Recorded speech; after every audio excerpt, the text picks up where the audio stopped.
What's up, ninjas? Irish USMC Vet in the house. Hey guys and gals, I just come to you real quick with an update. These are the cuttings, the root cuttings. I just realized I didn't post an update video, and I'm getting ready to put them in the ground because they're dormant. And anything that's in a planter like this can be planted during the winter or fall or whatever. Anyways, there's our Nanking cherry bushes that we did from the mid-stem cuttings, and then those are the Arione berries right there, those two. And then that is a persimmon tree that I took some cuttings off of. So these all started out as those little bitty cuttings that I showed you in the mid-stem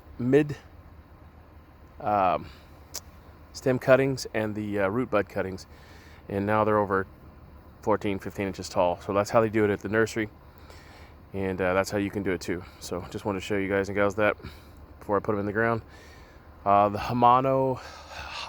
Hakamano red gooseberries have already been planted. I didn't think about showing you those, but anyways, as you can see, they're very tall, and they're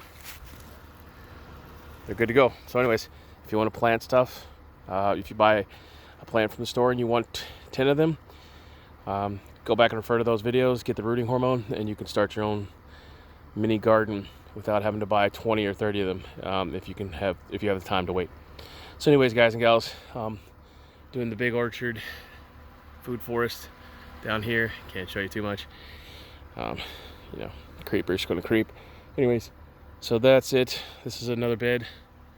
So anyways, give us a thumbs up, thumbs down, bitches, most complaints, leave me in the comment section below. I'm Irish USMC Vet. Simplify Godspeed, and check out the root cutting videos, or the